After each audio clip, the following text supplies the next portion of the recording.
तीन तलाक का मुद्दा एक बार फिर गरमाया हुआ है। यूपी चुनाव में बीजेपी ने अपने चुनाव संकल्प पत्र में तीन तलाक को मुद्दा बनाया है। तो बीजेपी नेता शाजिया इल्मी का आरोप है कि उन्हें जामिया मिलिया यूनिवर्सिटी में तीन तलाक पर चर्चा करने से रोका गया।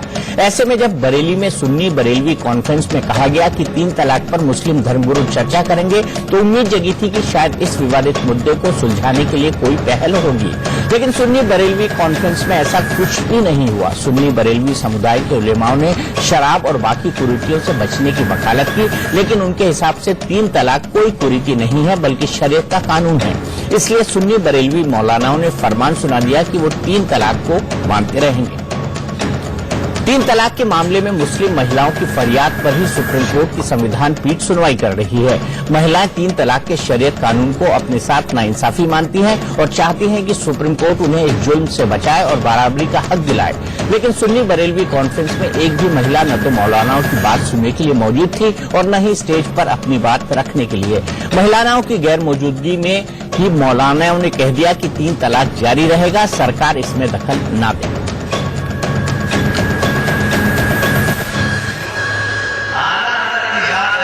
कि तीन तलाक के सिलसिले में जो शरीयत का हुक्म था वही रहेगा, न ये बदला है न बदला जाएगा। लिहाजा जो है इस सिलसिले में हुकूमत दखल अंदाजी न करे और हम शरीयत पे अमल करते थे, करते हैं, करते रहेंगे। तीन तलाक के सिलसिले में हुकूमत की मुदाखलत हमें मंजूर नहीं है। तलाक सलासा के सिलसिले में जो मुस्लिम पर्सनल लॉ बोर्ड है उसी को हम मानते हैं। यकसा सिविल कोड के हवाले से जो बात हो रही है उसे हम तस्लीम नहीं करते और हुकूमत से गुजारिश है कि इसमें मुदाखलत न करें। जो शरीयत का कानून है उस पे हमारा अमल था और रहेगा और ये कानून बहुत अच्छा है।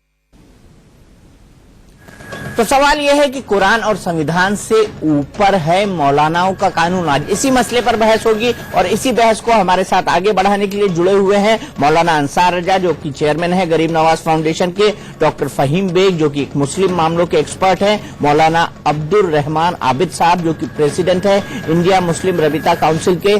थोड़ी ही देर में हमारे साथ शाजिया इल्मी जुड़ेंगी जो कि बीजेपी की लीडर है जिन्हें जामिया में इस मसले पर बोलने से रोका गया था, नईश हसन साहब जो कि प्रेसिडेंट है, साहिबान जो कि प्रेसिडेंट है भारतीय मुस्लिम महिला आंदोलन की, और साफिया अख्तर जो कि भारतीय मुस्लिम महिला आंदोलन से जुड़ी हुई है, वो हमारे साथ भोपाल से जुड़ी हुई हैं, जबकि नैश हसन जी हमारे साथ लखनऊ से जुड़ी हुई हैं।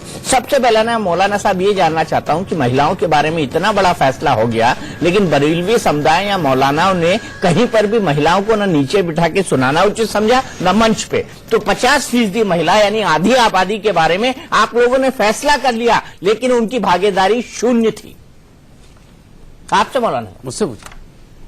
देखिए, मैं पहली बात तो एक बात बता दूं आपसे, जो आपने जलसे में एक बात आपने कही है कि जलसे में ना उन्हें बोलने दिया गया ना उन्हें बुलाया है। देखिए, हमारे यहाँ क्या दावत दी जाती है, किसी को घर से नहीं बुलाया जाता, एक इश्तिहार निकाला जाता है, यहाँ एक प्रोग्राम हो रहा है, जिसकी मर्जी हो वो आए। उनके लिए अगर बड़ा कन्वीनियंट है आपके लिए क्या ना, बहुत कन्वीनियंट है। सुन लीजिए, कि दावत दी जाती है जिसको आना हुआ है, जिसको ना आना ना है। ये जो लोग बैठे, अरे महिलाओं की बात है भाई, उनके हित की बात है, उनसे जुड़ी हुई बात है। वो कह रही है उनके साथ अन्याय हो रहा है, उनके बिना आपने फैसला कर दिया और कह रहे हैं समाज का फैसला है। सुन तो लीजिए, मैं सुनूंगा लेकिन मुझे बड़ा अजीब सा लग रहा है। मौलाना साहब की बात सुन के मुझे बड़ा अजीब सा लग रहा है। अभी 2 ही लफ्ज बोले हैं दीपक जी मैंने। देखिए, जहां तक सवाल स्टेज का है कि स्टेज पे किसी महिला को, ना हमारे यहाँ स्टेज पे कोई महिला आती है और ना कभी आई। नहीं, क्यों नहीं आती है? हमारे यहाँ क्यों नहीं आती है? इस देश की प्रधानमंत्री जी इंदिरा गांधी जी रह चुकी है, इस देश की राष्ट्रपति साहिबा प्रतिभा पाटिल जी रह चुकी है, इस देश में यूपीए की चेयरमैन सोनिया गांधी जी रह चुकी है। देखिए साहब, ऐसा है, ना तो इंदिरा गांधी के यहाँ पर्दा था, ना प्रतिभा पाटिल के यहाँ पर्दा था और ना सोनिया जी के यहाँ पर्दा है। पर्दा इस्लाम में है। एक बात मैं आपको क्लियर करता हूं, पाकिस्तान में भी इस्लाम है, वहां तो मुझे ऐसा पर्दा नहीं दिखाई देता। पाकिस्तान नहीं, हिना रब्बानी खार वहां की तारिक ख्वाजा, वहां की विदेश मामलों की मंत्री हिना रब्बानी खार, वो क्या थी? मुसलमान नहीं थी वो बिल्कुल मुसलमान थी नहीं थी, मुझे नहीं पता। मुसलमान नहीं थी। देखिए, वो मुसलमान नहीं थी, वो मुसलमान थी नहीं थी, हमें उससे बहस नहीं। बहस यहाँ इस बात पर जो हो रही है कि हमारे यहाँ बिल्कुल नहीं। बहस ये क्यों नहीं? देखिए, हम पाकिस्तान के किसी भी लीडर को फॉलो नहीं करते, हम इस्लाम को फॉलो करते हैं। सीधी एक बात, हमें नहीं पता कि बेनजीर भुट्टो साहिबा कैसे जाती थी, खर साहिबा हमारे यहाँ आई थी, हमने देखा है उनको। हमारे यहाँ इस्लाम में वो सब चीजों का परमिशन नहीं है। अब जहां तक सवाल, आप अपने हिसाब से लिखते हैं। हमारे हिसाब से नहीं, इस्लाम वही है जो कुरान और हदीस है। हमारे यहाँ कोई मौलवी की जो तरफ से कुरान नहीं में बोला ना है। हो उसको हदीस में डाल दो, बिल्कुल। जो हदीस में हो उसको कुरान में ऐसा डाल दो। यही तो कमाल है हमारे यहाँ एक नुक्ते की गुंजाइश कहीं नहीं है। जो चीज हदीस में है वो हदीस में है, जो चीज कुरान में है वो कुरान में है। उसमें किसी को कोई फेरोबदल की गुंजाइश ना तो रही हो ना कयामत तक रहेगी। अब आप आ जाइए कि साहब उस पर 3 तलाक के मसले पर जो औरतों का मसला था वो उस पर क्यों नहीं उस पर बहस हुई। देखिए हमारे यहाँ बहस हो रही है, उलमा चर्चा कर रहे हैं, बहस हो रही उलमा ही है, चर्चा बातचीत- करेंगी, महिलाओं को चर्चा का हक नहीं है। अरे वाह, तो गजब बात। देखिए महिलाओं को गजब चर्चा बात है करने के लिए मौलाना आपने साहब, बुला तो गजब रखा बात है 2 लोगों को, आप इनसे हमने चर्चा बुलाया कीजिए हुआ ना। है, हमने उनको बुलाया तो है। आप चर्चा कीजिए ना आपकी उनसे। दावत में करेंगे, बिल्कुल आप उनसे करेंगे। चर्चा उनकी बात कीजिए। आप सुनना ही नहीं चाहेंगे। आप बिल्कुल चलिए, सुनेंगे। ठीक है, मिस हसन के पास चलते हैं। मिस बिल्कुल हसन हम बताइए, सुनेंगे। क्या महिलाओं की भागीदारी बरेलवी सुन्नी आंदोलन समुदाय के इस कॉन्फ्रेंस में नहीं होनी चाहिए थी?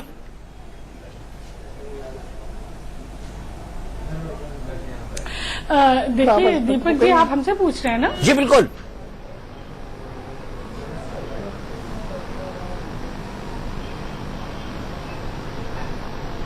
नहीं होनी चाहिए थी। ये तो वो संगठन तय करता है कि वो अपने यहाँ बराबरी को मानता है या नहीं, या वो अपने यहाँ कुछ गेस्ट ऐसे भी बुलाता है या स्पीकर ऐसे भी बुलाता है जो महिलाएं हों, और महिलाएं पढ़ी लिखी इस देश में बहुत है जो अपनी बात रख सकती हैं इस्लाम के नुक्ते नजर से भी। अब नहीं बुलाया तो मेरे लिए ये कोई मुद्दा नहीं है। ये आज से नहीं है, ये बरसों से है कि उनके यहाँ मेजॉरिटी जो है मर्दों की ही है और वही तय करते हैं। मुझे इससे कोई एतराज नहीं है, वो सोच का सवाल है। और दूसरी बात यह है कि हमने किसी मौलानाओं के संगठन से या किसी धार्मिक संगठन, किसी जलसे से हमने इंसाफ की मांग की ही नहीं है। हमने तो मांग इस देश से की है, इस देश के संविधान में गुंजाइश जो है उससे की है। हमने अपनी जो बात रखी है वो सुप्रीम कोर्ट में रखी है। तो वहां जो फैसला होगा हमारे लिए वही बात मायने खेज होगी। हमारे लिए ये बात मायने खेज नहीं है कि किसी के जलसे में औरतें आए कि नहीं। हमारे जलसे में बहुत औरतें आती हैं, हमारे जलसे में मर्द भी आते हैं। तो अब हम उस पर बहस नहीं करना चाहते। चलिए, जलसे पर जाते नहीं है, लेकिन मौलानाओं का ये फैसला कि आपको मंजूर है कि सरकार इसमें दखल न दे, कोर्ट इसमें दखल न दे? नहीं, ये फैसला तो नहीं मंजूर था, तभी तो लोग सुप्रीम कोर्ट गए, तभी तो महिलाएं सुप्रीम कोर्ट गईं। और अगर शाहबानों के बाद 86 के बाद से अगर ये मामले सुलझे होते तो क्यों जरूरत होती औरतों को सुप्रीम कोर्ट जाने की? अगर गई हैं बहुत सी पीड़ित महिलाएं, बहुत सी वो महिलाएं जो पीड़ित नहीं है पर इससे बहुत इत्तेफाक रखती हैं, वो गई हैं। तो मुझे लगता है ये मौलाना वर्सेस महिलाओं की लड़ाई को अब किनारे करना चाहिए। हम संविधान में अपनी गुंजाइश देख रहे हैं और भारत के कानून में अपनी गुंजाइश देख रहे हैं। बिल्कुल ठीक, बिल्कुल ठीक। मैं यही सवाल फहीम अख्तर साहब के लेकर मैं सेशन में आपके पास फिर आऊंगा आपके पास। यही सवाल मैं डॉक्टर फहीम बेग के पास ले जाऊंगा और मौलाना रहमान साहब के पास ले जाऊंगा। डॉक्टर फहीम बेग, पहला सवाल, क्या कुरान और संविधान से ऊपर है हदीस? क्या कुरान और संविधान से ऊपर है मुस्लिम मौलाना?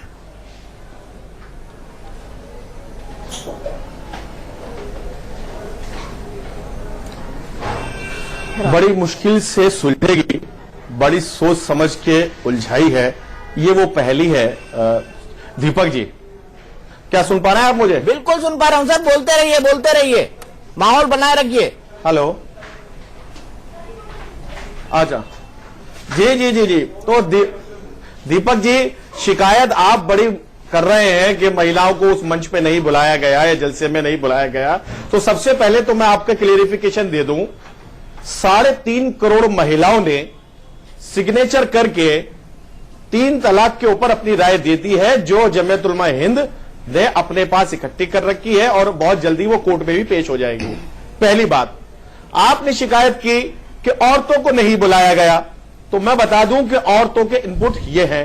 और मैं आपसे भी शिकायत कर रहा हूं दीपक जी, बड़े ही आदर के साथ, आपने कभी इन 4-5 महिलाओं के अलावा घरों में रहने वाली वो महिलाएं, मुस्लिम महिलाएं जो देश के संविधान को, इस्लाम के कुरान को मानकर अपने जीवन को चला रही हैं, उनको कभी आपने बुलाया? पर्दे वाली महिलाओं को आपने कभी उनसे जाकर इंटरव्यू लिया जो महिलाएं घरों में रहकर मैं इतना अपनी बता दूं जिंदगी कि को मेरा देश के संविधान को मान रही बचपन हैं। मेरा मैं आपसे बचपन भी एक ऐसे शिकायत कर रहा हूं। मोहल्ले में आप गुजरा है इन जहां पर महिलाओं सब को लेते पर्दा हैं। नशी महिलाएं रहती थी, उनके बच्चे मेरे दोस्त थे, वो लड़कियां मेरी दोस्त थी जो उनकी बेटियां थी, मेरे साथ स्कूल में पढ़ी हुई जी। हैं। तो आप ये मत कहिए आप कि मुझे उनको इसके बारे में शामिल पता नहीं नहीं है, करते। महिलाएं क्या सोचती है, महिलाएं जो सोचती है वो बता रहा हूं मैं आपको।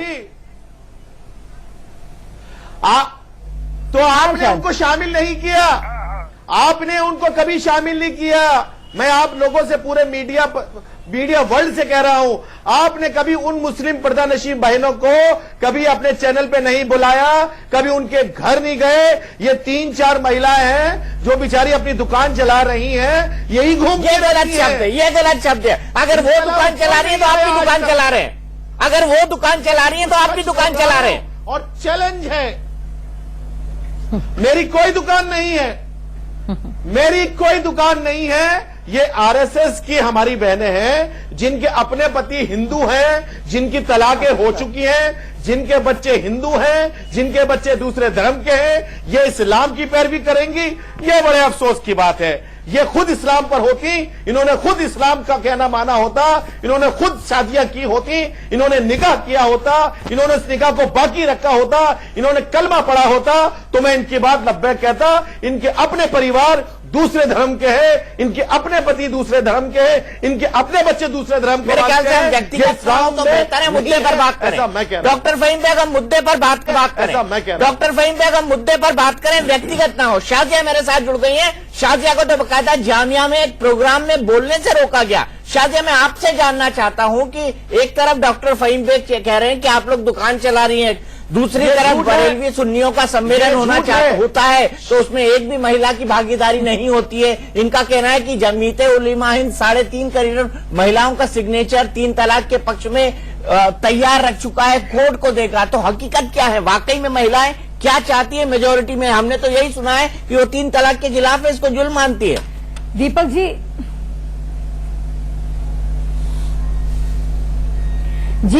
दीपक, सबसे पहले मैं कहना चाहूंगी जो हमारे भाई साहब बैठे हैं और बहुत ही जाती किस्म के इल्जामात लगा रहे हैं और तमीज का मुजाहरा नहीं कर रहे हैं, उनसे मेरी ये गुजारिश होगी कि कम से कम व्यक्तिगत और जाती इल्जाम ना लगाएं। जो मौजू है, अगर मौजू में इनकी पकड़ अच्छी है तो मौजू पर मैं चुनौती देती हूँ। जो विषय ट्रिपल तलाक साहब आप बोल चुके हैं, उनको बोलने दीजिए प्लीज। फहीम बेग साहब आप बोल चुके हैं, उनको अपनी बात रखने दीजिए, वो नहीं बोली थी आपके बीच में।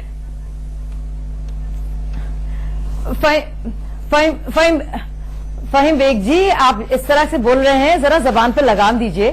आप हमें झूठा बोल सकते हैं, सबसे बड़े झूठे तो आप ही हैं जो आपको जानते नहीं है, लेकिन झूठे होने के साथ साथ आप इतने बड़े क्या कहना चाहिए फर्जी वाले जानकार हैं क्योंकि आपको कुरान शरीफ की भी जानकारी नहीं है और इसीलिए आप डरे हुए हैं क्योंकि आप जानते हैं कि आपके पास कोई आर्ग्यूमेंट नहीं है। क्योंकि मुस्लिम देशों में जहां पे बाकायदा शरिया है, जहां मैं ईरान की बात कर रही हूँ, इराक की बात कर रही हूँ, अफगानिस्तान की बात कर रही हूँ, कतर की बात कर रही हूँ, मोरक्को की बात कर रही हूँ, अल्जीरिया की बात कर रही हूँ, इजिप्ट की बात करिए। बोलने दीजिए दीपक जी मुझे। नहीं, मैं इनको भी बोलता हूँ कि शायद हम लोग आप व्यक्तिगत जवाब दे रही थी, आप जवाब दे रहे हैं, डरिए नहीं, आप डर रहे हैं। दीपक डर रहे हैं, दीपक डर रहे हैं क्योंकि मेरे सवाल का जवाब नहीं इनके पास, देख रहे पहली से, इसीलिए हमला कर रहे थे। तो मेरा सवाल यही है कि जब इतने मुस्लिम देशों में ट्रिपल तलाक बैंड है तो यहाँ पे क्यों नहीं होना चाहिए? तो लीजिए उनको। अरे मैं शुरू नहीं कर रहा हूँ अभी। डॉक्टर साहब आपने और कहने का इल्जाम लगाया। इतने बड़े डॉक्टर हैं और ऐसी बात कर रहे हैं, आप सुन तो लीजिए। आपकी छोटी जवाब नहीं है ना दीपक, मौलाना साहब भी सुन रहे हैं, हमारे मौलाना रहमान साहब भी सुन रहे हैं, मौलाना अंसार रजा साहब भी सुन रहे हैं, आप भी सुन लीजिए। क्यों बीच में बोल रहे हैं? मजा किरकिरा हो रहा है बातचीत का। जी शाजिया जी, तो हम ये कह रहे हैं कि इतने देश जहां बाकायदा जो थियोक्रेटिक देश हैं, मुसलमान देश हैं, जहां बाकायदा इस्लामी कानून चलता है, उन सब देशों में 34 की 34 उसमें उससे बल्कि ज्यादा 39 देशों में ट्रिपल तलाक यानी कि तलाक बिद्दा को बैन किया हुआ है। तलाक बिद्दा इनोवेशन से जुड़ा हुआ है, जो तलाक सुन्ना यानी कि तलाक हसन हसन है और जिसको आप हसन सुनना से कह रही हैं, ये तमाम चीजों को याद रखना चाहिए। नहीं, तलाक बिद्दा और तलाक बिद्दा दोनों सही बिद्दा है। नहीं बोलता है जी उसको, नहीं, उसको बिल्कुल बिदअत तलाक बोलते हैं, बिद्दा तलाक की बात बिदअत कर रही हूँ मैं। बोलते जी नहीं, कंफ्यूज ना कीजिए, मैं सब हम जानती नहीं हूँ। कंफ्यूज कर रहे हैं, आपसे जुमला निकल नहीं रहा है। तलाक शाजिया जी। बिद्दत है, तलाक बिद्दत जी, तलाक बिद्दत तो बिद्दा भी बोलते हैं। बिद्दा नहीं बोलते नहीं, हैं, नहीं, उसको नहीं, बिद्दा आप हमें बोला direct जाता ना है। कीजिए। जरा तलाक अंदाज की बात में कर रहे हैं। बिल्कुल हजारों बयान है तलाक बिद्दत और कोई बात नहीं, कोई बात नहीं, कोई बात नहीं वैसा। कोई बात नहीं, कोई बात सही है। जी ने गूगल से नहीं, सब जानते हैं, जानकारी 10 साल 15 साल से रिसर्च कर रहे हैं, ठीक है। और फिर से जाती हमले ना कीजिए, आपके इतने मिसप्रोनाउंसिएशन से, तो सबसे पहले आप कुरान शरीफ को नहीं जानते, और वहां पे तलाक बिद्दत का जिक्र ही नहीं है, तलाक हसन और तलाक एहसन है। तो हम कह रहे हैं उस तरह से तलाकें दी जाएं, तलाक बिद्दत जो कुरान शरीफ का तो हिस्सा तलाक नहीं है, दी ही क्यों आप जाए? जो हर इस जगह पर बैन बहस है, करो ना। आप इंडिया में क्यों नहीं बैन कर रहे? जो पाकिस्तान में बैन है, बांग्लादेश नहीं, ये तलाकें तो होती हैं, ये क्या होती है ना, फिर आप होती है बात ना। बता रहे हैं, आप डर क्यों गए भाई साहब? जवाब दीजिए ना। जुमला क्या बार बार आप डरती डरते डर दिखा रही हैं? आप कोई डर किसी क्यों से नहीं गए? डरता, उसको आप भाई निकाल साहब, डर क्यों गए? जवाब नहीं है। आप डॉक्टर फहीम जवाब नहीं है। को भी बोल चुकी हैं, यहाँ भी कह रही आपसे जवाब क्या दीजिए डरेंगे? ना। हम जवाब क्यों डरेंगे दीजिए ना, भाई? जब इतने- हम क्यों जवाब डरेंगे? दीजिए। आप बार बार की आप डर क्यों रहे? आप डर क्यों रहे हैं? जवाब मुझे दीजिए। सिर्फ ये बता दीजिए, जवाब क्या दीजिए। जुमला है आपका बार बार? कायदा 3 तलाक होने चाहिए। जब भी किसी को बताएंगे आप मुझे बताइए, आप डर क्यों रहे हो? मुझे बताइए, आप डर क्यों रहे हो? मौलाना हर बार आप इस जुमला दोहराती हैं, आप डर क्यों रहे हो? अरे कौन डर रहा है आपसे भाई? तलाक हमें आप एक बात बताओ, आप जो 27 मुल्क गिनवा रही हो, 41 मुल्क गिनवा रही हो, क्या ये तमाम ममालिक शरीयत से बड़े हैं क्या? दो बहनों जो को आप बहस कर रही हो, मेरी 2 बहनों को आपने इंसल्ट किया है, सुन किसी ने लीजिए कोई आप। इंसल्ट नहीं किया है। बिल्कुल। और आप किस तरह के मुसलमान हैं, मुझे मुंह ना खुलवाइए मेरे। आपकी असलियत क्या है हम सब जानते हैं, सुनिए आप। आपको जाति पता है पर कौन हमला बात ना कर रहा है कीजिए। आपसे? कोई भी बदतमीजी किसी से भी कर सकता है। जो मौजू है, जब मुस्लिम अरे देशों में शाजिया जी, मैं बोल बैंड रहा हूं है, अंसार जब रजा। मुस्लिम देशों में बैंड है, तो वहां पे इंडिया में क्यों नहीं करने दे रहे हैं आप? शाजिया आप क्यों जी- मुसलमान औरतों को परेशान कर रहे हैं? अरे शाजिया जी, मैं अंसार रजा बोल रहा हूँ, पहले सोच समझ के बोलिए क्या। ठीक है, ये जवाब मौलाना दीजिए ना, अंसार भाई रजा साहब। है, गरीब नवाज फाउंडेशन अरे के भैया, जवाब दीजिए चेयरमैन ना। मौलाना तो रहमान तलाक साहब। को आप ये क्या तलाक करेंगे? की हम आपकी पोल खोलेंगे, क्या खोलेंगी आप पोल? अरे नहीं, क्या खोलेंगी आप खोलिए, क्या खोलना चाह रही हो यार? फिर हम बताते हैं आपको, खोलिए आप, फिर हम डिबेट करते हैं आपसे। ठीक है मौलाना साहब। अरे जवाब दीजिए ना भाई साहब। इस बात का खोल के आप जरा झूठ बोल जवाब के दीजिए। आ रही हैं। अरे आपको आप खुद नहीं जवाब पता कि दीजिए शरीयत क्या ना, है, हमने तो आपको खुद नहीं पता इस्लाम क्या है, और आप हमें आप सिखा रही जवाब हैं क्यों कुरान नहीं दे नहीं रहे आता हैं? आपको। अरे भाई, मतलब 9 साल तक हमने जो मदरसे जवाब निकालो तो दीजिए, जब इतने देशों में हमारे पास तमीज नहीं है। में क्यों नहीं होना कहा चाहिए? आपने। बस ये पूछना चाह रहे हैं आप। मदरसे की दाल रोटी 9 साल तक खाई कुरान और मदरसे हदीस की के साए में पल करके, हमें तमीज नहीं है, और आप हमसे कह रही हैं कुरान आपको नहीं आता। अच्छा ठीक है, शांत मौलाना आबिद साहब, बड़ा सीधा सवाल ऐसा है। नहीं, अगर किसी कुरान बड़े पद शरीफ पे आप में बैठे कहाँ हैं तो लिखा उसका है? नाजायज फायदा मत उठाइए। अच्छा ठीक है, बड़े बड़े मौलाना पद पे आप साहब। पद से नीचे उतर गए, याद रखिएगा, घमंड नहीं होना ज्यादा चलता है हिंदुस्तान में। शांत, यहाँ शांत। पद मौलाना आबिद पद साहब। का रौब मत दिखाइए, हुकूमत का रौब मत दिखाइए। ठीक है। ये मत दिखाइए कि आप कोई किसी हुकूमत का रौब नहीं दिखा रहा, कोई हुकूमत का रौब नहीं दिखा अरे रहा। हाँ, हुकूमत का रौब नहीं चलेगा। वो सिर्फ अपना आर्ग्यूमेंट रख रही है। मौलाना आबिद साहब, तमीज होनी चाहिए आर्गुमेंट रखने के लिए। मुझे ये बताइए कि कुरान शरीफ में कहाँ लिखा है? जब कुरान में नहीं होता है तो आप कहते हैं शरीयत में है, शरीयत में नहीं होता है आप कहते हैं कुरान में। ये तो मैरिज ऑफ कन्वीनियंस हो गई। ये शादी जो है, मतलब जो आपका कन्वीनियंस है वो आपका तर्क हो गया। मैं आपसे सवाल करता हूं, मुझे आप ये बताइए कि कुरान में ये कहाँ लिखा हुआ है कि आप इस तरह हाथ बांध के नमाज पढ़िए और इस तरह जो है रुकू कीजिए और इस तरह 2 सजदे कीजिए? क्या लिखा हुआ है कुरान में? कोई बताएगा मुझे? कहाँ लिखा है मुझे बताइए, मैं तो कुरान का एक्सपर्ट नहीं, नहीं हूँ। कुरान ना मैं इस्लामिक में एक्सपर्ट हूँ। हुक्म है कि नमाज कायम करो, नमाज पढ़ो। उसका तरीका बताएगा कौन? जिस पर कुरान नाजिल हुआ, यानी हजरत मोहम्मद सल्लल्लाहु अलैहि वसल्लम। ठीक है, नबी पर कुरान आया, कुरान में हुक्म आया कि नमाज पढ़ो। नमाज पढ़ना किस तरीके से है और नमाज से पहले वजू किस तरीके से करना, ये बताएंगे रसूल। तो कुरान में अगर तलाक का हुक्म आता है कि तलाक कैसे करो, तो उस हुक्म को बताएगा कौन? रसूल। और रसूल सल्लल्लाहु अलैहि वसल्लम ने साफ बताया। दूसरे खलीफा जो इस्लाम के हजरत उमर हैं, उनके बेटे हैं अब्दुल्ला इब्ने उमर, उन्होंने अपनी बीवी को हैज की हालत में तलाक दे दी और 1 तलाक दी। आपने फरमाया इसको वापस लो। उन्होंने कहा कि या रसूलुल्लाह, अगर मान लीजिए ऐसी सूरत में मैं इनको 3 तलाक दे दी होती, तो हुजूर सल्लल्लाहु अलैहि वसल्लम ने फरमाया कि फिर तुम गुनहगार होते और तुम्हारी बीवी तुमसे अलहदा कर दी जाती, यानी 3 तलाक हो जाती। इसी तरह एक और केस आपके सामने इस तरह का आया, एक आदमी का केस, उन्होंने अपनी बीवी को 3 तलाक दे दी। हुजूर पाक सल्लल्लाहु अलैहि वसल्लम ने उनको उनकी बीवी से जुदा कर दिया।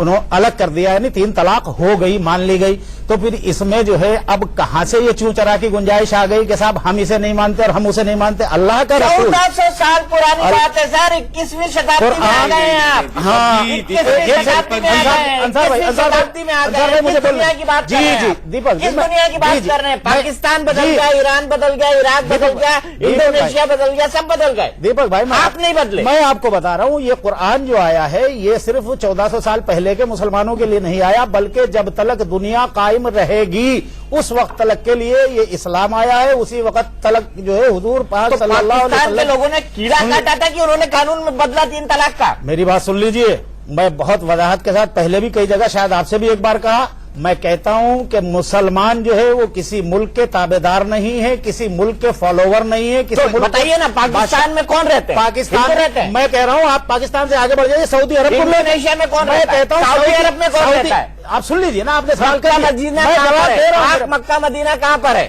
मक्का मदीना में रहने वाला मुसलमान भी अगर हुजूर के अमल के खिलाफ बात करता है, हम उसको फॉलो नहीं कर सकते, नहीं करेंगे। वाह, बिल्कुल नहीं। हमारे लिए फॉलोइंग जो है हजरत मोहम्मद सल्लल्लाहु अलैहि वसल्लम की और उनके सहाबा की है। हमारे लिए, लोगों के लिए हमारे लिए कुरान और हदीस जो है वो है असल। साहब, ये आपके लिए सिर्फ एक पॉलिटिकल इशू है, मैं नहीं इसी है। को लेकर अगर आऊंगा। ये पॉलिटिकल इशू होता हम इस पे हरगिज इतना नहीं बोलते। साफिया अख्तर जी से बात बिल्कुल करूंगा नहीं। इस ब्रेक के बाद। ये पॉलिटिकल इशू इन सियासी पार्टी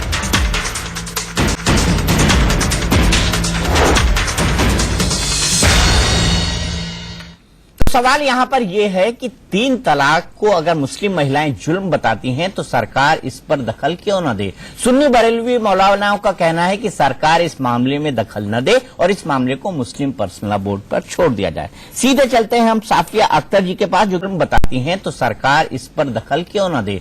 सुन्नी बरेलवी मौलानाओं का कहना है कि सरकार इस मामले में दखल न दे और इस मामले को मुस्लिम पर्सनल बोर्ड पर छोड़ दिया जाए। सीधे चलते हैं हम साफिया अख्तर जी के पास, जो कि भारतीय मुस्लिम महिला आंदोलन जिससे जुड़ी हुई है। साफिया अख्तर जी, क्या जो बार बार ये हवाला दिया जाता है कि बाकी जो देश कर रहे हैं, जो भी इस्लामिक देश कर रहे हैं, चाहे सऊदी अरेबिया हो, इंडोनेशिया हो, वो सब गलत है और जो भारत के मौलाना कर रहे हैं वही सब ठीक है, इसको आप कितना उचित मानती हैं?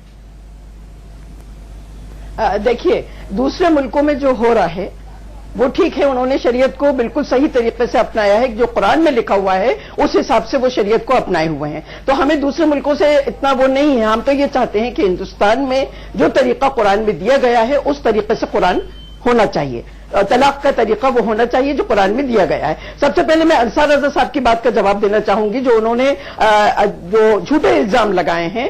सबसे बड़ी बात तो यह है कि अंसार साहब, साफिया जी मैंने नहीं लगाए, साफिया जी क्लियर कर लीजिए। साफिया जी मैंने नहीं बोला। अंसार साहब साफिया जी मैंने नहीं बोला, मैं फिर कह रहा हूं। पहले आप देखिए, आपसे मेरी गुजारिश है, मैंने आपकी बात बहुत खामोशी से सुनी थी। अरे पहले उसको क्लियर कर लीजिए आप। मैंने किसी के ऊपर कोई इल्जाम नहीं लगाया। हाँ, वो डॉक्टर फहीम बेग साहब बोल रहे थे, मैंने नहीं बोला। चलिए, अच्छा चलिए, माफी चाहते हैं, आपने हाँ, नहीं बोला। क्लियर कर लीजिए। आपसे हमारी गुजारिश है कि किसी की बिल्कुल जाती हमला नहीं होना चाहिए। आपको कोई हक नहीं है, कोई जाती हमला नहीं होगा। दूसरी बात यह है कि आप ये दावा करते हो, फहीम बेग साहब, आप ये दावा कर रहे हो कि 3-3.5 करोड़ और कितनी महिलाओं ने हमारे उस पे फॉर्मेट पे सिग्नेचर करके दिए हैं कि ये तलाक हमको मंजूर है। तो आप हमें ये बताइए कि आपका जो फॉर्मेट जिस पे आपने सिग्नेचर करवाए हैं, उस फॉर्मेट के ऊपर आपने क्या ये लिखा है कि जिस तरह का तरीका हमारे मुआशरे में राइज है, क्या वो सही है? आपने उसमें ये लिखा है कि तलाक, निकाह, प्रॉपर्टी, इन तमाम चीजों की जो शरीयत चल रही है हमें वो मंजूर है। इसके अलावा आपने ये लिखा है कि हम मुस्लिम पर्सनल लॉ बोर्ड के साथ हैं। तीसरी बात ये लिखी है कि हम यूनिफॉर्म सिविल कोड को नहीं मानेंगे। इससे ये कब साबित होता है कि औरतें इस बात के लिए तैयार हैं कि हाँ, ये जो तलाक का तरीका हमारे मुआशरे में राइज है कि 3 बार तलाक कह के हमें बेघर कर दिया जाता है, तो वो सही है। ये इससे कहीं साबित नहीं होता। आप बेकार के ये दावे मत करिए कि हमने 3.5 करोड़ 4 करोड़ औरतों के सिग्नेचर करवाए हैं। दूसरी बात, मैं रहमान साहब से ये कहना चाहूंगी कि कुरान में ये लिखा हुआ है कि आकीमुस्सलाता, यानी नमाज कायम करो। हम ये मानते हैं कि उसका तरीका नहीं लिखा हुआ, लेकिन तलाक का तरीका अल्लाह पाक ने सूरह बकर की आयत नंबर 229 से 234 तक, सूरह तलाक की आयत नंबर 1, 4 और 6 और सूरह निसा की आयत नंबर 35 में अल्लाह पाक ने तरीका बताया है कि तलाक किस तरह दी जाए। दूसरी बात यह कि अगर आप ये हवाला दे रहे हैं कि हमारे हुजूर सल्लल्लाहु अलैहि वसल्लम ने इजाजत दी कि हाँ इस तरह की तलाक हो सकती है, तो अगर उन्होंने इजाजत दी तो उसका हवाला, उसका रेफरेंस हमें कहीं ना कहीं कुरान में जरूर मिलता, लेकिन हमें कुरान में कहीं ये रेफरेंस नहीं मिलता कि अगर आदमी एक बार में 3 बार तलाक कह देता है तो तलाक हो जाती है। सूरह तलाक की आयत नंबर 1 मिनट आप पूरी बात सुन लीजिए, उसके बाद आपको जो अर्ज करना है वो आप अर्ज कीजिएगा। पहली बात तो आप लोग अपने दिमाग से ये चीज निकाल दीजिए, ये जोम, ये दावा, ये गोमा छोड़ दीजिए कि दीन के बारे में सबसे ज्यादा आप लोग जानते हैं। दीन के बारे में औरतें भी जानती हैं, जितना आप जानते हैं शायद अब उससे ज्यादा औरतें जानती हैं बिल्कुल दीन के बारे में। तो इस्लाम क्या कहता है? आपने कहा फिर आप बीच में बोले, आपने कहा कि इस्लाम में पर्दा है इसलिए ऐसी मजलिसों में औरतें नहीं आती, तो इस्लाम में तो ये तरीका भी तलाक का नहीं है, फिर ये तरीका क्यों राइज है? फिर ये तरीका क्यों राइज है तलाक का?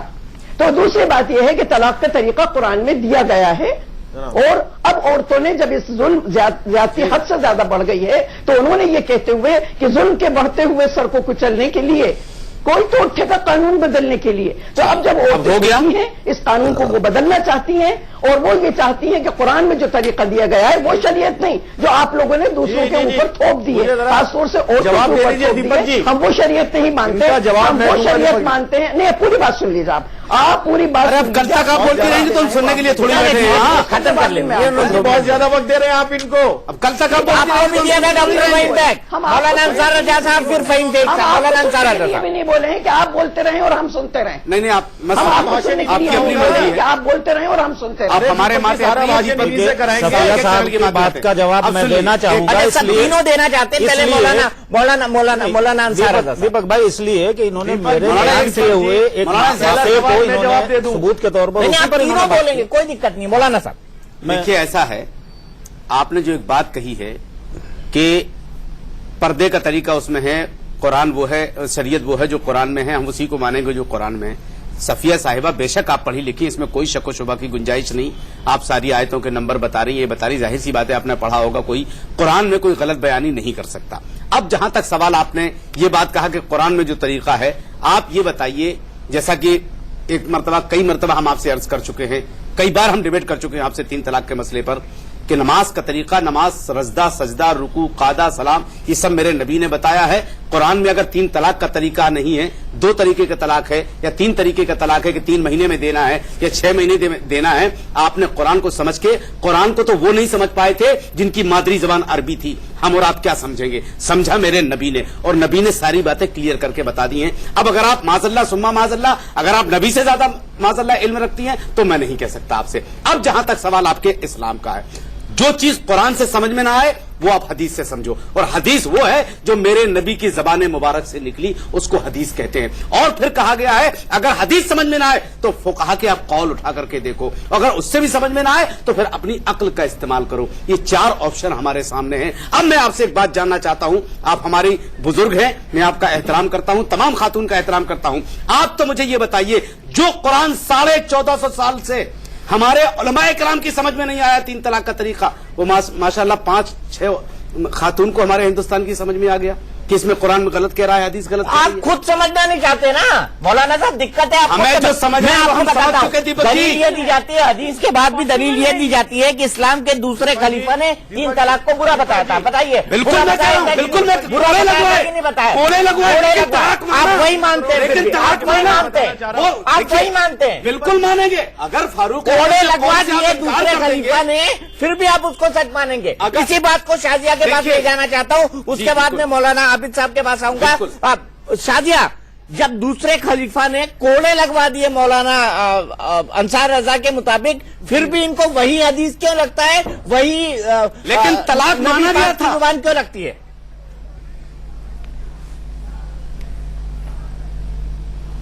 जी बिल्कुल, तरीका जो है बहुत ही क्लियरली बताया गया है और सब इस बात को जानते हैं, और इसीलिए मैंने आपको बताया कि जो मुसलमान देश हैं बाकायदा, जहाँ पे इस्लामिक कानून चलता है, वहां पे भी जो तलाक बिद्दत की जो प्रैक्टिस है उसको हटाया गया है। तो मैं बस ये जानना चाहूंगी, बार बार कह रहे हैं कि ख्वातीन क्या जानती हैं, 3-4 खातून क्या जानती हैं, ये ज्यादा जानते हैं। तो अगर उसी हवाले से हम इनसे पूछना चाहेंगे कि जब कोई नहीं समझ पाया तो आप कैसे समझ गए भाई? और जो बाकी मुसलमान देश के इतने उलेमा इकराम जानते हैं और प्रैक्टिस कर रहे हैं सालों साल, तो क्या आपको लगता नहीं उनसे ज्यादा आप जानते हैं? क्योंकि सिर्फ आप ही लग रहा है अपोज कर रहे हैं, पूरे दुनिया भर के जो उलेमा इकराम हैं वो एक जगह हैं और वो तलाक बिद्दत को बैन किए हुए हैं, लेकिन आप इस पर अड़े क्यों हैं? आखिर इस पर आपकी जिद क्यों इतनी है, हम ये जानना चाहते हैं। अब जवाब सवाल किया तो पहले एक मिनट इनकी बात को क्लियर कर दूं। फहीम बेग साहब जवाब दीजिए। मैं दीपक जी शादिया का जवाब दीजिए। हाँ बोलिए। दीपक जी जवाब देना चाहूंगा मैं। हाँ दीजिए दीजिए। जी जी दीपक जी प्लीज। दीपक जी देखिए, दीपक जी मैं बुनियादी बात आपको बता दूं, जितना मुद्दा ये उलझाया जा रहा है, ये मुद्दा इतना धार्मिक नहीं है, ये सामाजिक मुद्दा है। हमारा आप समाज सुधार करिए ना, यही तो हम कह रहे हैं। आपने इसको धार्मिक मुद्दा बनाया है। आप कह रहे हैं कि हम संविधान को नहीं मानेंगे, आप कह रहे हैं हम कुरान को नहीं मानेंगे, मानेंगे। अब आप सुनिए मैं जो नहीं कह रहा हूं। कब कहा? नहीं, देखिए दीपक जी, आप बीच में इंटरप्ट करेंगे तो मैं कंफ्यूज हो जाऊंगा, मैं आपको बता दूं। नहीं, मैं कंफ्यूज नहीं करना चाहता हूं, मैं तर्क दे रहा हूं। बार बार हवाला दे रहे हैं और आप सारा हिंदुस्तान का मीडिया ये बार बार हवाला दे रहा है। अच्छा मैं आप सुन लीजिए। मैं ये कहना चाह रहा हूं कि सारे मुस्लिम देशों का हवाला दिया जा रहा है।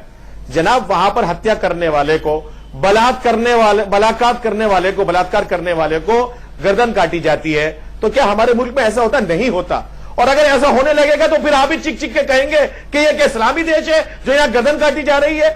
तो ये चीजें उनके तक रहने दीजिए और जैसे कि हमारे उलमा इकराम ने कहा है, उन बातों पर गौर और फिक्र कीजिए। ये कौन सा तर्क? मैं इस तर्क को नहीं मानता, मैं गलत तरीके से इस्तेमाल किया जा रहा है। मौलाना आबिद साहब, इसको गलत तरीके से इस्तेमाल किया जा रहा है। देखिए सब खातून हंस रही हैं, तलाक को गलत मौलाना आबिद तरीके से साहब इस्तेमाल किया जा मैं इस रहा तर्क को मानता है ही और नहीं। इसको तरीका इस्तेमाल। फहीम भाई, मैं अपनी बात रख लूं अगर आप इजाजत दें तो। सुनिए फहीम भाई, अगर आप इजाजत दें तो मैं जरा सा कुछ अर्ज अच्छा, करूं। दूसरा तक सुन लीजिए। नहीं, लंबा हो जाएगा, वक्त कम है। भाई साहब वक्त बड़ा कम बचा हुआ है। मुझे उन्होंने सवाल किया था, दीपक जी मुझे उन्होंने सवाल किया था, तो मैं मैं ये जरा सा कहना अर्ज चाह कर रहा दूं। हूं, लेकिन मेरी बहन जो अभी मुझसे मेरा नाम लेकर के जो सफिया साहिबा बात कर रही थी, मैं इस वक्त मेरे सामने एक कागज का टुकड़ा है, वो ये रखा हुआ है, इस पे मैं लिख के लाया हूं। कम से कम 4 हदीस रसूलुल्लाह सल्लल्लाहु अलैहि वसल्लम की इस पर मैं नोट करके लेके आया हूं। ये वो हैं कि जहां हुजूर पाक सल्लल्लाहु अलैहि वसल्लम ने एक वक्त में दी गई 3 तलाक को 3 ही नाफिज किया है। इसके अलावा एक और वाकया, हजरत मुआज इब्न जबल जो बहुत मारूफ और बड़े फकीह हुए हैं इस्लाम के, गवर्नर भी बने, जब उन्होंने भी ये बात कही है कि भाई अगर कोई आदमी बिदई तरीके पर तलाक देगा, जिसको हम तलाक बिदअत कहते हैं, तो वो नाफिज कर दी जाएगी। अब एक चीज अलबत्ता है कि चूंकि एक वाकया ऐसा भी है हमारे सामने कि जिसमें रसूल पाक सल्लल्लाहु अलैहि वसल्लम के जमाने में 3 तलाक दी हुई को उस आदमी के पूछा गया कि आपकी नीयत क्या थी? उन्होंने कहा मेरी नीयत तो एक की थी, तो आपने एक नाफिज की। उसी बुनियाद पर उलमाए शिया और उलमाए अहले हदीस जो है वो 3 तलाक को 1 तलाक मानते हैं। तो मेरा अर्ज करना यह है कि इस्लामी शरीयत में हमारे पास दोनों ऑप्शन हैं। कुछ लोग एक मजलिस की 3 तलाक को 3 मानते हैं, कुछ लोग एक मजलिस की 3 तलाक को 1 मानते हैं। तो जो आदमी जिसका फॉलोवर है, जिसको फॉलो करना चाहता है, वो वहां जाए, इसमें झगड़े की कतअन कोई गुंजाइश नहीं है। कॉन्स्टिट्यूशन जो है दीपक जी से पहले एक बार आपने कहा था मैं आज लेके आने वाला था, लेकिन फिर मैं पता नहीं, मैंने कहा बोझ हो जाएगा। कॉन्स्टिट्यूशन में बिल्कुल साफ है कि जो आदमी जिस मजहब को फॉलो करता है उसको पूरी आजादी हमारा संविधान देता है। साफ है कि महिला और पुरुष को बराबर की आजादी मिलनी चाहिए, लिखा है। लेकिन उस बराबर की आजादी का मतलब हरगिज ये नहीं है कि हरगिज ये है उसके मजहब पर कवानीन को बदला नहीं कर सकते। आप धर्म के नाम पर उस पर जुल्म और अत्याचार नहीं कर सकते, फिर तो बिल्कुल नहीं कर सकते।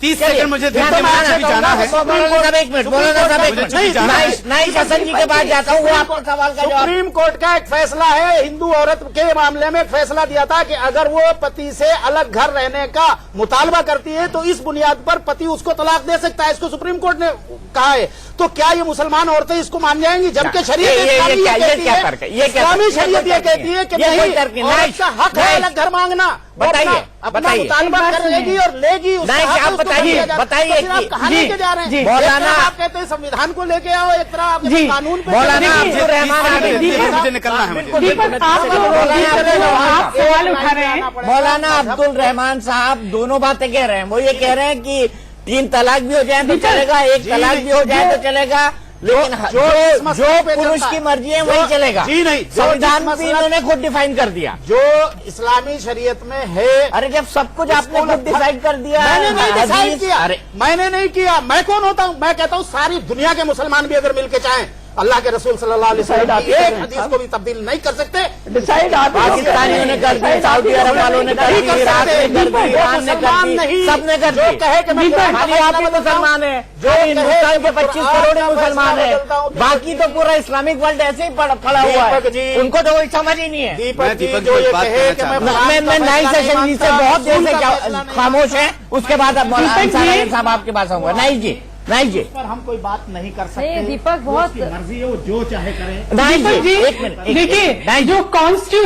जो कॉन्स्टिट्यूशन का जहां तक सवाल है, दीपक जी जहां तक कॉन्स्टिट्यूशन का सवाल है, आर्टिकल 14 का सवाल है या आर्टिकल 25 का सवाल है, उसमें हरगिज जैसी चीज इस्तेमाल नहीं हो सकती। वो रियली इक्वालिटी की बात है, रियली आप रिलीजियस प्रैक्टिस करें उसकी बात है।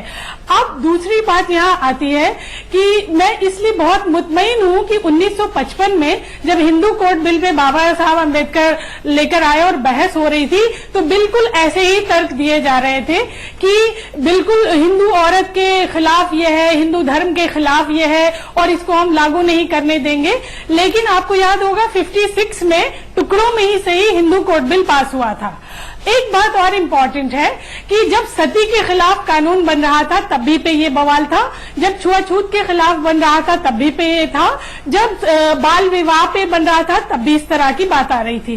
तो हम उससे आगे बढ़ गए तो क्या हिंदू धर्म की आस्था बोलने दीजिए, बोलने दीजिए, मौलाना साहब बोलने दीजिए। तो वहाँ पे भी आस्था का सवाल हावी हो रहा था। लेकिन हिंदू धर्म के आलिमों ने हिंदू धर्म के आलिमों ने बहुत विरोध किया। लेकिन हिंदू धर्म के आलिमों ने हिंदू धर्म के आलिमों ने बहुत विरोध किया। हिंदू धर्म के आलिमों ने बहुत विरोध किया था, लेकिन कुछ हो नहीं पाया था। इसलिए मैं मुतमईन हूं कि 1955 में जो कुछ हुआ ये उसी की ट्रू कॉपी हो रहा है, और जब वो बदला है तो ये भी बदलेगा। और जब जमींदारी एबोल्यूशन एक्ट पास हो गया तो जो कृषि भूमि में जो मुसलमान औरत को अधिकार मिलता था वो अधिकार चला गया, और ये लोग उलेमा हजरात कुछ बोले नहीं। आज तक इन्होंने सवाल ही नहीं उठाया कि इनकी कोई चीज नुकसान हुआ है। तो ये बात बहुत वेग है, देने दीजिए, ऐसे बेवकूफी की बहस करने दीजिए। लेकिन समाज मुतमईन है, समाज का हमारे पास एक इतिहास है ये आप अकलमंदी का और ये बदलेगा। वाह वाह वाह वाह साहब के आप चलिए अंसार रजा साहब, आखिरी लाइन, आखिरी बात। क्या आप लोग चाहते हैं कि धर्म की परिभाषा उसी हिसाब से हो जो आप चाहते हैं? हम नहीं चाहते। रसूल साहब 1 मिनट रुक जाइए भाई यार। अरे रुके हुए हैं यार, आप कहाँ के कहाँ ले के चीज रुक जाए। हम कह रहे हैं सीधी सी बात ये है दीपक जी, कि मैं जो नबी पाक सल्लल्लाहु अलैहि वसल्लम ने जो चीज बता दी हमसे करें तो बोलने दीजिए। मौलाना साहब बोलिए। देखिए आपने 2 बातें कही, मैं एक बात बता दूं, न तो इस्लाम हमारे कहने से चलेगा, ना दुनिया के किसी मौलवी के कहने से चलेगा। हजारों मौलवी आए आकर के चलेगा, इस्लाम में कोई तब्दीली नहीं होगी, वही इस्लाम चलेगा जो कुरान और हदीस का इस्लाम है। एक बात मैं कहना चाहता हूँ नाइस हसन साहिबा से, तो फिर इस्लामिक देशों ने क्यों बदल दिया? अरे छोड़िए ना इस्लामी देश, क्यों छोड़ू मैं? मुसलमान को मार रहा है आप इस्लामी देश। मैं नहीं मानता। क्यों छोड़ू मैं? अब मैं एक बात कहना मुझे चाहता हूँ, बताइए ना, क्यों छोड़ू? अब नहीं बदला उन्होंने। मैं एक बात बदला कहना नहीं है। चाहता हूँ, बहस इस बात पर होनी चाहिए कि जो मर्द अपनी बीवी को चाय पर, नमक पर, दाल पर, छोटी छोटी चीजों पर बैठ करके एक नशिस्त में 3 तलाक दे देता है, हमें मांग ये करनी चाहिए कि उसको कड़ी से कड़ी सजा मिले। मांग कर दो। आप तो कह रहे थे मैं पिटीशन लगाऊंगा सुप्रीम कोर्ट में, आपने आज तक नहीं लगाई। बिल्कुल ऐसी सजा मिलनी चाहिए। 1 साल हो गए, 1 साल हो गए, बिल्कुल मिलनी चाहिए। साहब आप सजा मिलनी चाहिए उसको। आप खुद इस बात के लिए पिटीशन लगाएंगे, लेकिन जिस दिन पिटीशन लगाएंगे यही सब मौलाना अपने पीछे पड़ जाएंगे। कुछ नहीं, कोई नहीं पड़ेगा। बहनों से वादा करता हूँ, सब चाहते हैं। अगर ये 3 तलाक का पीछा छोड़ के ये बात नहीं, हम नहीं कह रहे भाई पीछे छोड़ो। सुन लीजिए भाई, आप लगे रहिए, दूध का दूध पानी का पानी हो जाएगा। सुन तो लीजिए भाई, एक आदमी जो एक वक्त में 3 तलाक दे, एक ही साथ, तो उस आदमी को सजा मिलनी चाहिए। इसके लिए कानून बनवाए, हम साथ बिल्कुल, देंगे। बिल्कुल हम साथ कानून देंगे। बनना चाहिए। हम आपके साथ हैं। शुरू से आप चलाइए, लेकिन आप ये नहीं लेकिन चलाना। आपके आपको हिसाब से चले आपको महिला वो ना, नहीं ये चलना है। नहीं हमारे हो हाथ सकता, न चले। ये नहीं हो सकता है। इस देश का संविधान इक्वालिटी की बात करता है। दूसरों को बिगाड़ना है। तो मौलाना साहब, दोनों मौलाना को, तीनों मौलाना को बता दो कि इस देश का कानून पुरुष और महिला की इक्वालिटी की बात करता है, समानता की बात करता है। दीपक जी, लिंग बच्चे के आप भी आधार पैदा पर कीजिए, मैं किसी भी पैदा करूं। मेरी बीवी ने 3 बच्चे पैदा किए तो मैं भी पैदा करूं। इक्वलिटी जब होगी बराबरी, तो क्या बात है यार बराबरी की? अरे कुदरत ने जिस चीज को जिस काम के लिए जिस तरह से बनाया है, लॉजिक होता की बात कर है रहा हूं। और इलॉजिक कुतर्क होता है। 70 किलो वजन उठा सकते हैं, आपकी बीवी नहीं उठा सकती, वो 40 किलो से 50 किलो से ज्यादा। ऐसे ये आपका पर्सपेक्टिव है, मैं इस पर कुछ नहीं कहूंगा, लेकिन ये बात तय है, ये बात तय है कि ये मसला सुप्रीम कोर्ट के फैसले के लिए आएगा और उसमें फिलहाल मुस्लिम महिलाओं का पक्ष भारी दिखाई देता है। हमारे मौलाना दोस्त चाहे जो भी तर्क दे। दीपक चौरसिया में आज के लिए इतना ही, लेकिन आगे देखिए मेरे साथ अंदर की बात।